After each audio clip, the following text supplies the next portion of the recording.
Welcome back to Bharati nursing class. आज आपण बघणार आहे हेपेटायटिस एलस।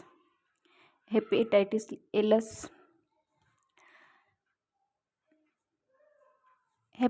एलस ही एक अशी लस आहे जी हेपेटायटिस ए प्रतिबंधक करते। ही सुमारे 95% प्रमाणकारामध्ये प्रभावी आहे आणि कमीत कमी 15 वर्ष आणि शक्यतो एकदा व्यक्तीच्या संपूर्ण आयुष्यभरासाठी टिकते।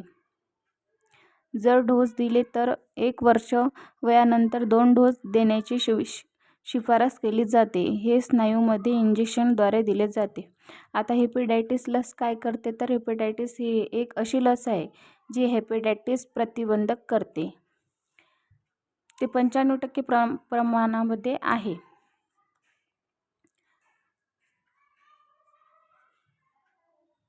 याची शिफारस इंजेक्शनद्वारे स्नायूमध्ये केली जाते। जागतिक आरोग्य संघटना WHO अशा रोगांसाठी मध्यमपणे सामान्य असणाऱ्या भागामध्ये सार्वत्रिक लसीकरण करण्याची शिफारस करते। जेथे हा आजार खूपच सामान्य आहे तेथे व्यापक लसीकरण करण्यासाठी शिफारस केली जात नाही। आता ज्या ठिकाणी हेपेटायटिस हा आजार सर्वसामान्य कमी पातळीवर आहे त्या ठिकाणी ही शिफारस केली जात नाही। कारण काय तर साधारणपणे लहान असताना संसर्गाद्वारे सर्व रोगप्रतिकारशक्ती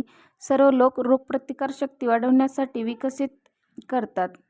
रोग नियंत्रण व प्रतिबंधक केंद्र CDC जास्त जोखीम असलेल्या प्रौढ लोकांना आणि सर्व मुलांना लसीकरण करण्याची शिफारस करतात। आता जे काही प्रौढ व्यक्ती असतात, प्रौढ लोकांना आणि सर्व मुलांना म्हणजे लहान मुलांना लसीकरण करण्याची शिफारस करतात, म्हणजे लहान वयातच त्यांना लसीकरण देण्यात यावे। तसेच बाळ झाल्यानंतर 24 तासाच्या आत हेपेटायटिस B किंवा A लस दिल्या जाते। दोन्ही पण B ही कंपल्सरीच आहे। तीव्र अनुवांशिक परिणाम फारच दुर्मिळ आहेत। इंजेक्शनच्या ठिकाणी वेदना सुमारे 15% मुले आणि अर्ध्या प्रौढांमध्ये होते। बहुतांश हेपेटायटिस ए लसीमध्ये निष्क्रिय व्हायरस असतो। आता बहुतेक वेळा हेपेटायटिस ए लसीमध्ये निष्क्रिय व्हायरस असतो, तर काहींमध्ये विषाणू कमकुवत असतो। गरोदरपणात किंवा दुर्बल प्रतिकारशक्ती असलेल्या कोणासाठीही कमकुवत विषाणूची शिफारस केली जात नाही। आता गरोदरपणात किंवा दुर्बल प्रतिकारशक्ती, जी गरोदर स्त्रिया असतील आणि दुर्बल म्हणजे जे कमजोर किंवा दुर्बल व्यक्ती अर्ध्या वयाच्या व्यक्ती असतील त्यांना अशा कोणत्याच कमकुवत विषाणूची शिफारस केली जात नाही। काही फॉर्म्युलेशन ए सह एकतर हेपेटायटिस B किंवा टायफॉइड लस यांच्यासह संयोजन केले जाते। काही फॉर्म्युलेशनद्वारा ए सह एकतर हेपेटायटिस B हेपेटायटिस ए सोबत तर हेपेटायटिस B किंवा टायफॉइडची लस दिली जाते, यांच्यासह संयोजन केले जाते। हेपेटायटिस ए ची पहिली लस 1991 मध्ये युरोपमध्ये आणली आणि अमेरिकेत 1995 मध्ये मंजूर झाली।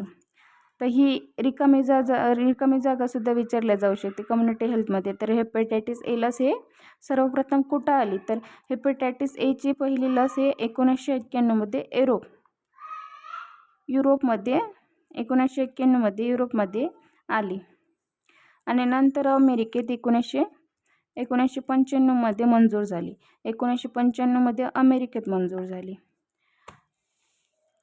असेच हेपेटायटिस लस व्हिडिओ कसा वाटल्यास लाईक करा, कमेंट करा, चॅनलला सबस्क्राईब करा। थँक्यू। जर तुम्हाला ही व्हिडिओ युजफुल वाटला असेल तर चॅनलला नक्की सबस्क्राईब करा।